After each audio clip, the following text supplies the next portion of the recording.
Hey, welcome back. Alien Senses here, and in this video I would like to share some tips regarding um, mixing down a track and preparing it for mastering.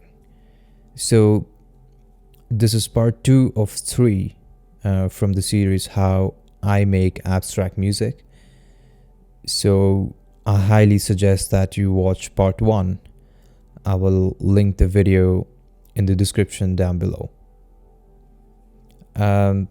With that out of the way, I would like to preface this video by saying that this is not the conventional way of mixing down a track. This is because this music is not so straightforward, meaning it's not your usual EDM track where the structure and the overall arrangement and sound design is pretty much predefined. So there are a lot of elements here, and sometimes there might be aspects of music creation that seeps into this process, and the best way to deal with that is to accept this is the way forward. So here is tip 1: layering. So when it comes to layering, I would like to just showcase what I really mean. I'm gonna pick a part here which is the peak of the track.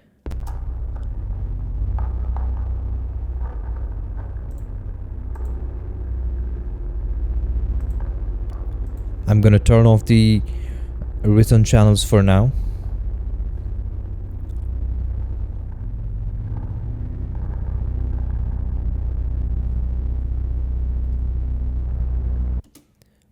So what you're hearing is the low drone, which is the bass element of this track. Now I have a simple EQ here cutting out below 25 Hertz, so it's not really that important. But where the magic happens is in this audio effect rack here. So I'm gonna disable this and let's take a listen to the sound without any additional processing. This is without.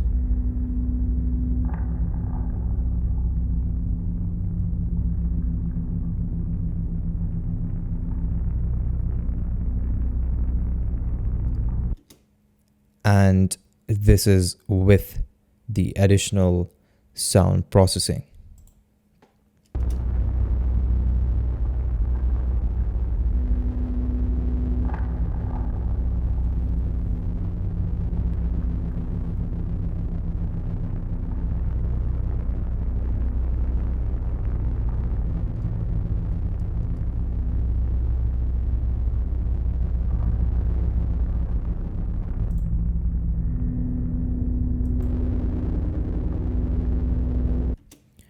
Quite a significant difference here. So what I have is 2 layers. One is the dry material, which is the unaffected version of the sound.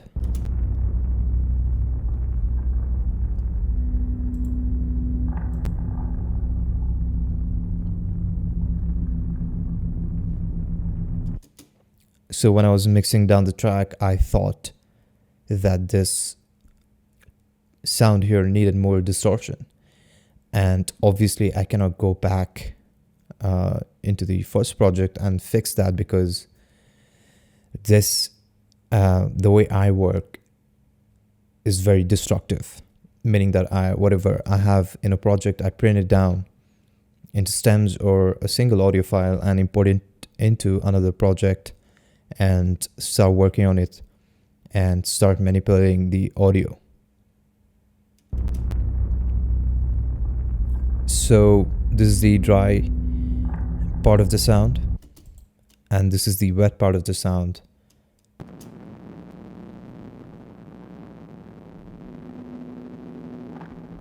Now together.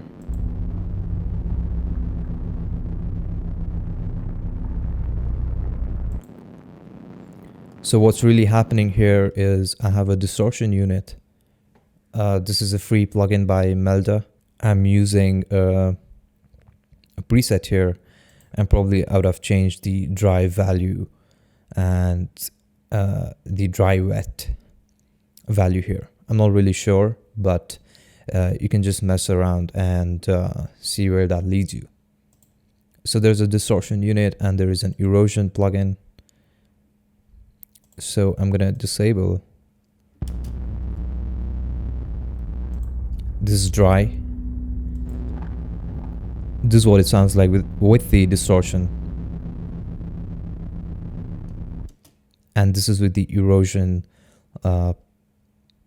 stock plugin that comes with Ableton Live. It's just adding that little bit of grit.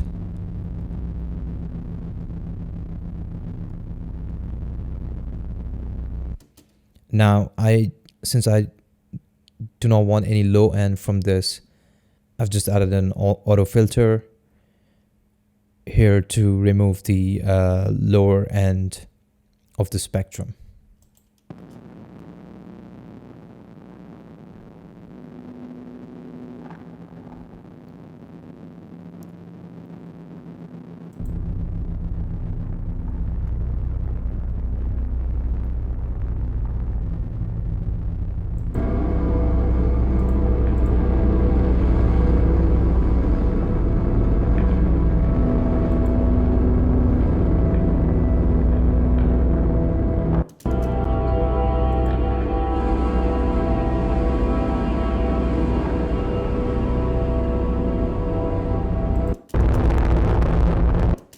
I think this part is a better example for showcasing the distortion.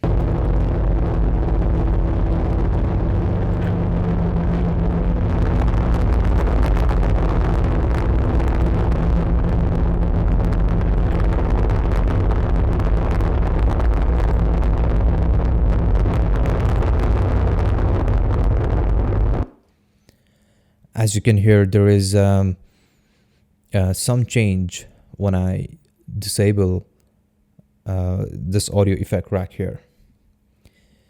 So it's not always the case where you layer sounds by duplicating an audio channel and adding various plugins to process that sound. There are clever or maybe more efficient way to do this is to have an audio effect rack, split it into two chains and start manipulating the second chain the way you want it. And this is the trick that I'm using in this project. So this is not the only sound using this method. I think, yes, the saturation part.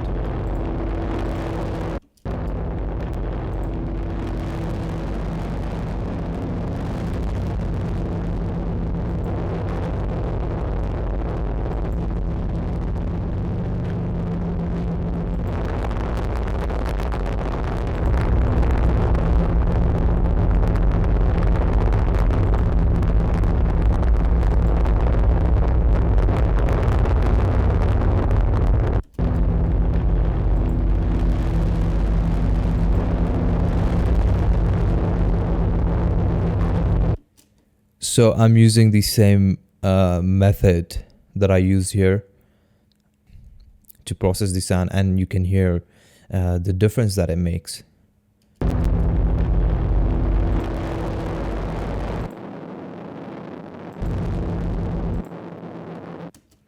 Now, of course, I have the wet chain panned completely to the left to balance the stereo field, which we'll get into later in this video.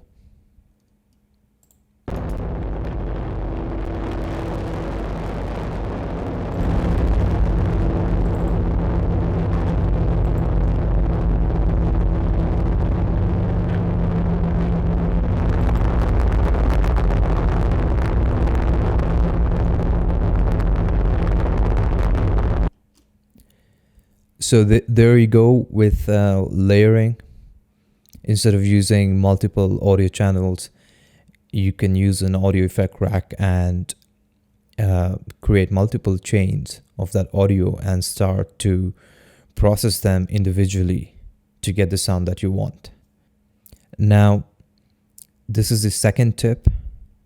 Use return channels or sends, basically.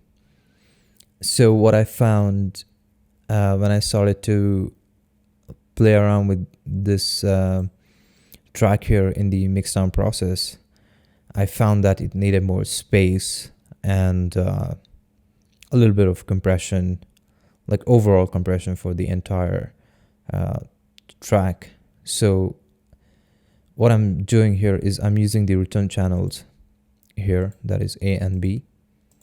So on return A, I have a room reverb here, which is 100% dry wet, cutting out the low end here and using the send value here accordingly for each individual track.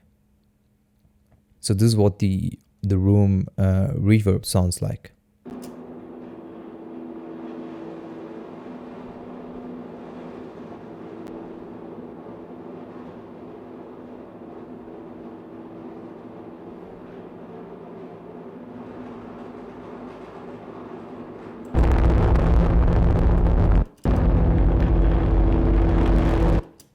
I'm gonna play the entire track here, like with all the sounds or with all the channels activated, and I'm gonna disable the return A and we'll see how that sounds.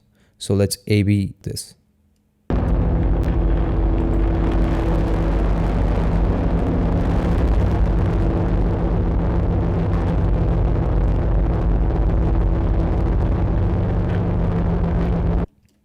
Now with the room reverb, this is what it sounds like.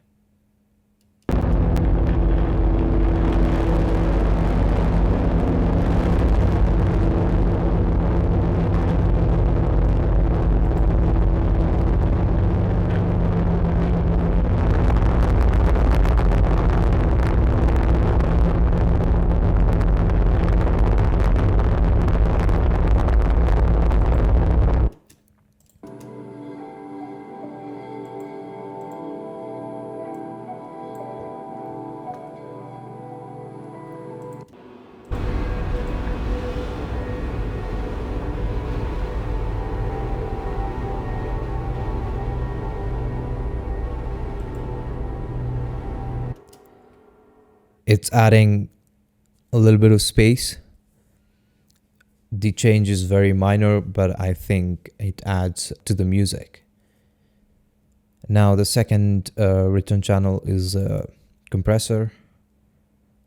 I have the settings like way too drastic here. So I'm using this as a parallel compression. Just to give the entire track a bit of an edge. So this is what it sounds like on its own.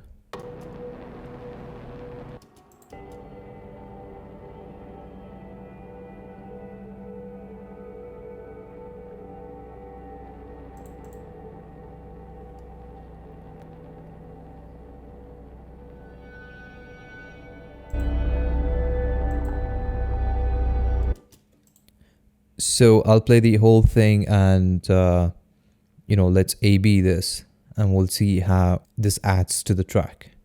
So this is without.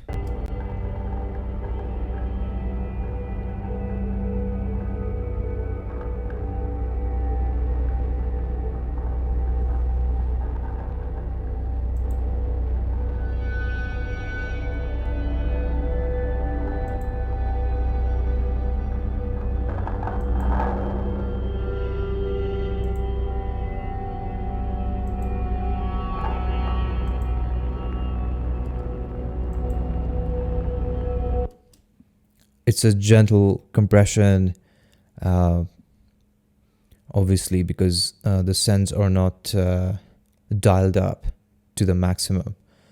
So use it wisely because you don't want to squash the entire thing. So what it's doing is it's just adding that edge and just bringing out some of the sounds that are very low in terms of its levels. So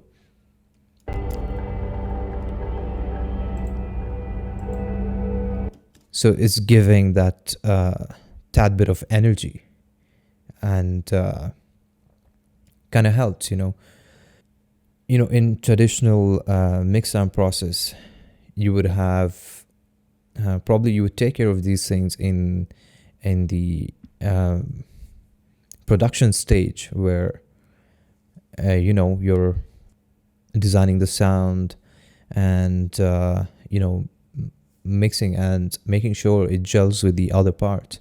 But making experimental music is so different. There is no formula here, and it can get confusing sometimes, and you have to basically make decisions on the fly. And when I started to mix on this track, I felt it needed a little bit of edge and some space and some additional sound processing. So I'm doing that in this project instead of going back and making the changes. So I think the bus compressor is not too special. I think it's fairly conventional when it comes to mixing down a track. So there you go.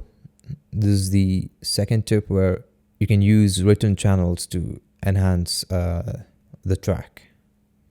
This is tip 3. It's about defining the stereo field or balancing the left and the right channel. So sometimes what can happen is there might be too many sounds, or the gain on one of the channels is quite higher. So the best way to deal with that is panning some of the sounds either to the left or the right. So I showed you where in the first step during the layering part, this chain here was panned to the left.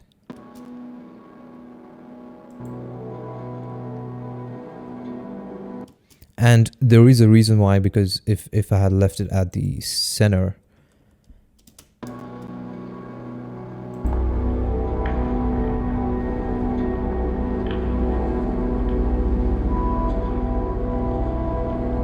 during some part of the track here, there is an imbalance, basically, meaning that there were too many sounds, or the levels are too high on the right.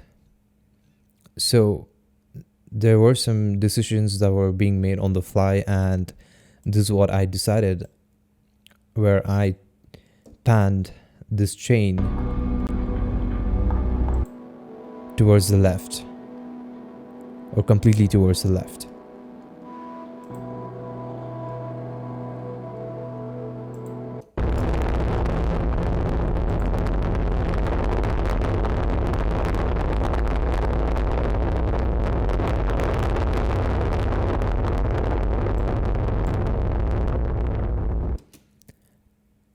As you could hear just a moment ago when I played with the panning here, when it was in the center,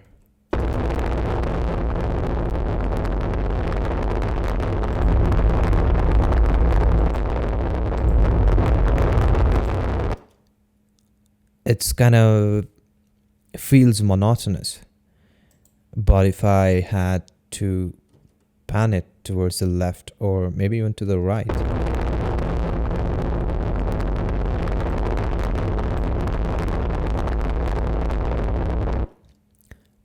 I chose to go towards the left because it sounded much better. There is some distinction between these elements. However, like on the right,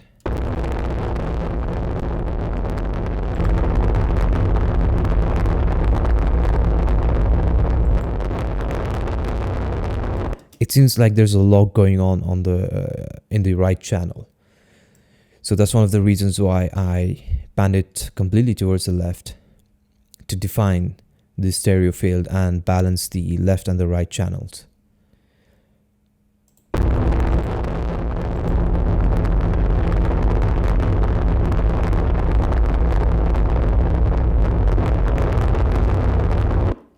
Sometimes this could be also the case where our hearing is quite different, and it depends on each individual.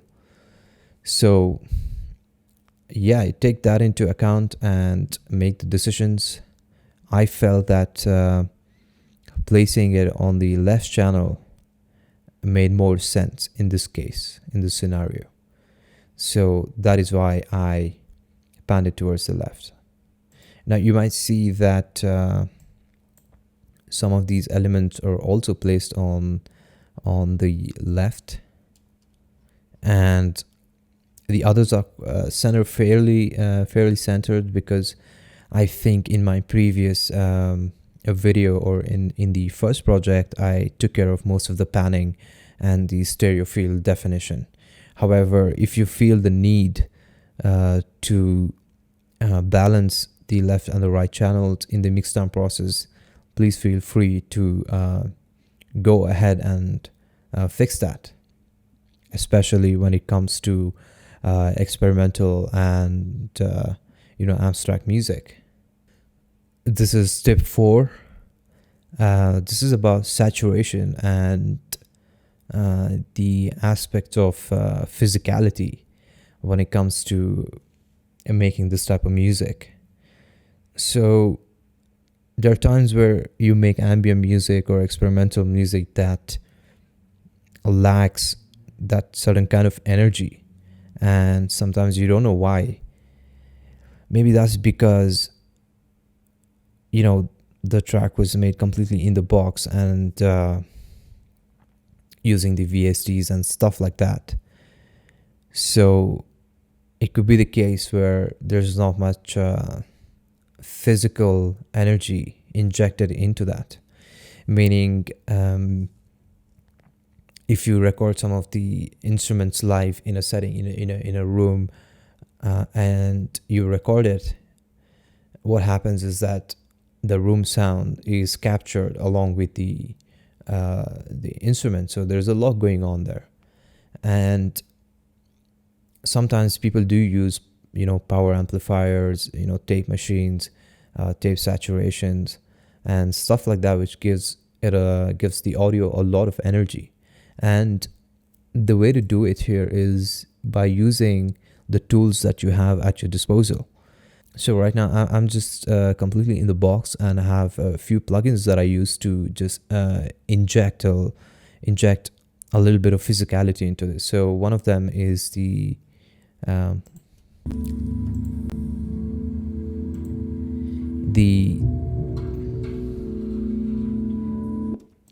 TPA by Ignite Amps. It's a power amplifier, and let's just take a listen to it without the amplifier and with.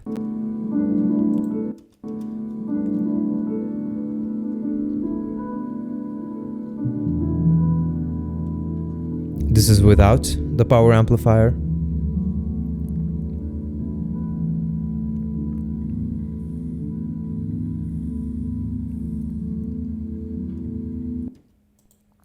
This is with the power amplifier.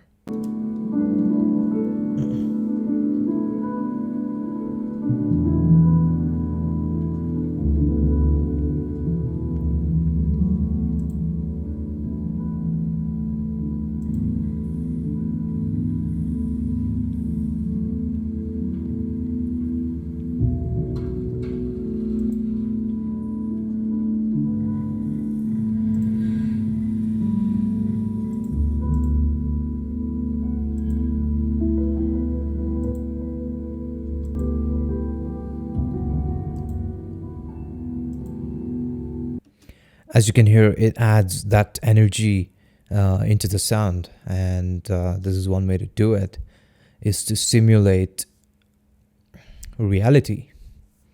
So yeah, I think this is a free plugin. You can go to the Ignite Amps website and download it, and add it at the end of the chain or maybe at the beginning, and I have it here at the beginning because there's another saturator here, which is the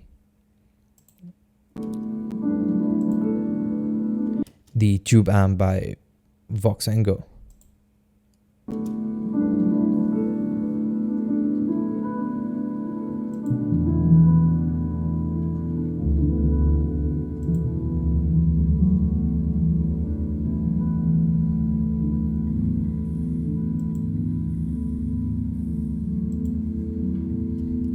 As you can hear, it adds once again, it adds a little bit of energy back into the sound. So yeah, maybe you could even stack these things on top of each other, split it into different chains, which I showed in tip number 1, and come up with something that is really powerful. Especially when it comes to making like minimal ambient music or experimental music, and you have very few sounds, and you want to make sure that each sound is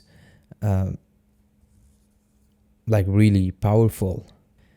This is the way to do it, is to have multiple saturation plugins and using it a bit conservatively, because you don't want to go overboard, and that's just gonna ruin the sound. So yeah, there you go. This is the use of saturation to add physicality into the music.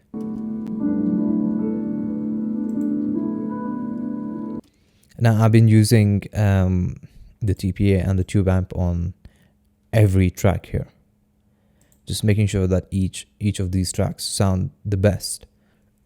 This is step 5, and I think this is the most important tip out of all the other tips that I've mentioned in this video so far, and that is the levels.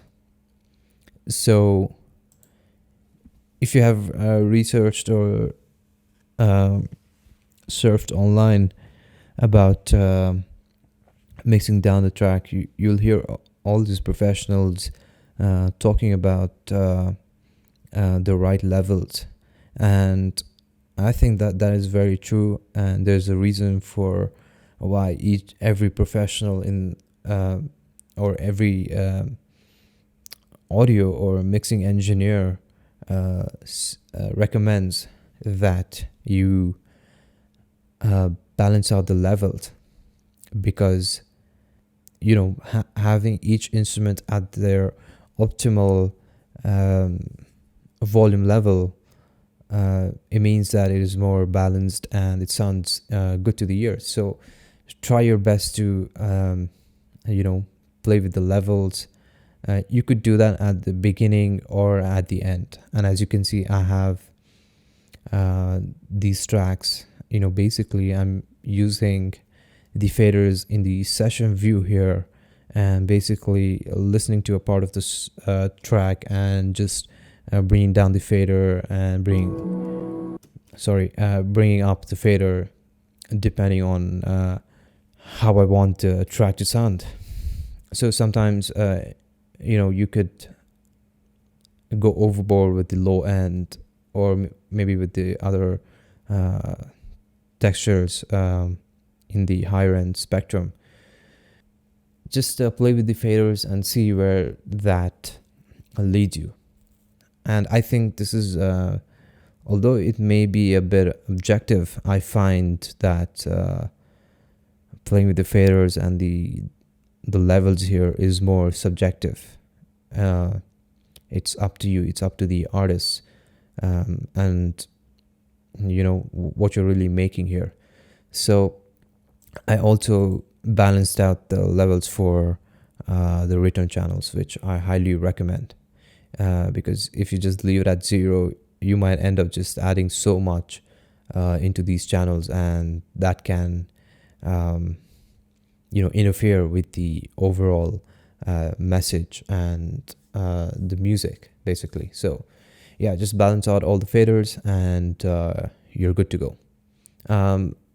Other bonus tip here when it comes to balancing out the levels here is, what I recommend is, you balance out the levels at the beginning before adding any plugins or any mixing tools like compressors or EQ, and then you add, once you have balanced out the faders or the levels, you can add some of the EQ, compressor, saturation, and then in the end balance out the levels once again. And I think that gives the best results. Obviously, this process is quite in depth and very deep, so it might take you quite a while to actually mix down the track. So spend some time, spend like a week or two, or however longer you want. Make sure that you've done the best work. So yeah, those are the 5 tips, and this is how I mix down a track when it comes to experimental and abstract music. So final thoughts, go in stages is what I would say. This is not a one-shot thing where you just do something and it's done. I don't think that's the way to look at it. So you make changes progressively or in stages.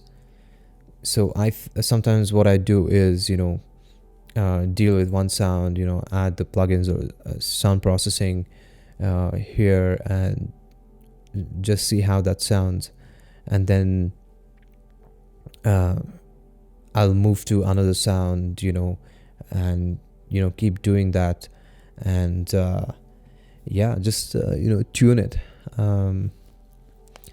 I think this is more like painting with a sound. If you've watched any videos online, the way where artists paint like art, they go in stages. They use brush strokes at the beginning, add some color, and then mess with that again, probably scrape that color away, and they keep adding and removing stuff, and it's no different here. There you go. I don't know what else to say here. This is quite a long track. It's around 18 minutes and there is a lot to cover, and in my first video in part 1 I basically did not have this voiceover explaining stuff, but I had some text showing up on the screen on what I was basically doing. So it's more like a live session. But here I thought that it would be best for me to just explain and share some tips, because there's so much going on, and the live approach to this would be kind of messy in my current situation, obviously. So you can download this project file using the link below. Just download it. Obviously it's all free, but if you'd like to support the channel, grab this project file, study it in depth, and what you can do is just follow the template. Just create music according to the same arrangement. I mean, you could just rip off this arrangement and it's no problem. Yeah, that's how I think you learn. Try to emulate what's here, and hopefully you will improve on arrangement and mixing down the track and creating sound and stuff like that. So check out part 1, check out the project files using the link in the description below. Part 3 is about mastering, and I'm probably gonna take some time to come up with that video. So in the meantime, check out my other content. Like, share, and subscribe if you found this helpful. So Anyways, I will see you next time. Take care and bye bye.